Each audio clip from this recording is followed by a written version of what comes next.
Frisco, Texas. Step right up, please meet the fruits of the Dallas Cowboys remaining fiscally responsible with their once, for them, bountiful salary cap funds. Defensive lineman Kerry Hyder. Defensive lineman Chris Covington. Funding Amari Cooper's fifth-year option. Linebackers Justin March-Lillard and Joe Thomas. Deep snapper LP, Ladouceur. Wide receiver Tavon Austin. Offensive tackle Cameron Fleming. Defensive lineman Daniel Ross. Pickup option of Allen Hurns. Wide receiver Randall Cobb. Defensive end Robert Quinn. All told, the Cowboys have signed, franchised, picked up options or traded for, i.e. acquired 28 players during the first 16 days of free agency. And yet still, they have roughly $13 million more in cap space to not only fund their draft, but likely extend a contract or three, and actually save a little more 2019 cap space if they can work out a long-term deal for the likes of DeMarcus Lawrence and Amari Cooper. Why those two guys currently are counting $34.4 million against the cap.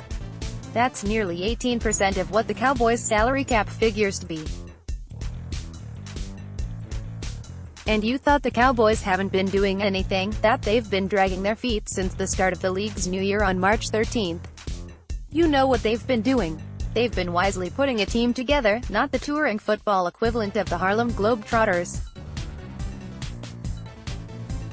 This isn't the NBA where teams collect stars as if a new constellation is rising in the sky. This game takes 22 starters, special teams specialists, backups at key positions, funds for your upcoming draft class, and enough depth spread around to withstand injury. Also remember, you have to keep enough in reserve to withstand those players ending on injured reserve. Why the Cowboys finished last year paying 9 guys who could not play because of injury. Also, there might be that guy you choose to keep on the roster hoping to return from injury, yet ends up being someone too lazy to rehab from a high ankle injury, who turns out to be too out of shape at the start of the playoffs to pass a workout. This also takes budgeting, not just for 2019, but down the road for 2020, 2021, 2022. Some might call what the Cowboys have been doing a conservative approach. It's a fiscally responsible approach, making sure you are not investing huge amounts of salary cap dollars today and for years of tomorrow's on aging, big-name hand-me-downs. Go ahead and irresponsibly splurge, but at some point your credit card bill comes due, and the last thing we all want is mounting interest because we really couldn't afford what we bought in the first place. Like, go pay a $54 million package, with $32 million guaranteed for a mere aging safety, and you might not have enough money to restock your slot receiver position. Go spend another $50 million on a has-been defensive tackle, and you are probably playing with a rookie deep snapper, and rookie backup linebackers, and promoting some practice squad offensive linemen to be your backup swing tackle. Do some more any of that, and guarantee you the Cowboys would not have enough cap space to trade merely a 2026th round pick for a Robert Quinn, a defensive end they badly needed for insurance against the indefinitely suspended Randy Gregory not being reinstated, against your 2017 first-round pick Taco Charlton not reaching projected potential in this his third season, and against an encouraging Dorrance Armstrong not taking that next step in his second season. Now the Joneses insist this move for Quinn, which comes with a reported $8 million price tag, has nothing to do with the Lawrence negotiations for a long-term deal, as Steven characterized hitting an impasse here the end of March. In no way do the Cowboys think Quinn would be a suitable replacement for Lawrence.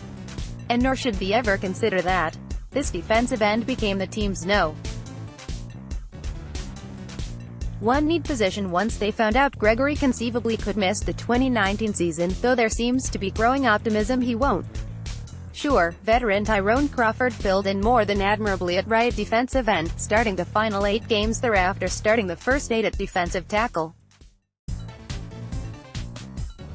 But if the Cowboys had their druthers, Crawford would share that under tackle spot inside with Maliet Collins. But now, just in case he had to play outside, well, enter Hyder. And then Covington to provide some backup and maybe even competition at the nose for Antoine Woods. This is like sandbagging ahead of the river cresting. Now many would say, well, just draft a guy. It's cheaper. Okay, not bad thinking, except for the fact the Cowboys already used up their first-round pick, where surely the top pass-rushing defensive ends will be gone before pick 58 emerges on April 26. Plus, remember, the draft is a projection, never a sure thing no matter how smart you might think you are. Like an educated gamble.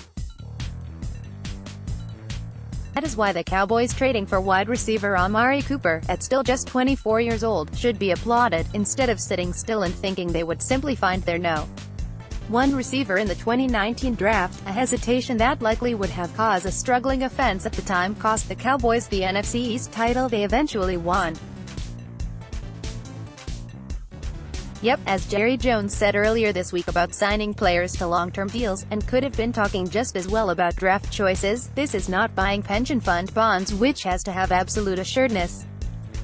Quote, neither is signing free agents, but again the Cowboys protect themselves from acquiring faulty bonds by having signed the majority of these guys to mere one-year deals, not only minimizing investment failure, but giving these players ample incentive, knowing they are playing this season for possibly one more long-term contract with guaranteed money. Player bets on himself. Team bets on refurbishing a one-time diamond.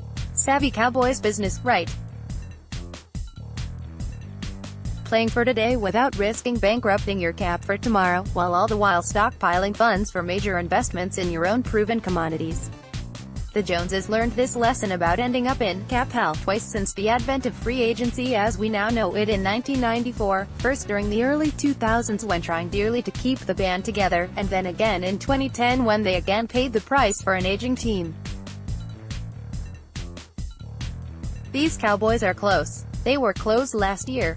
No time for risky business.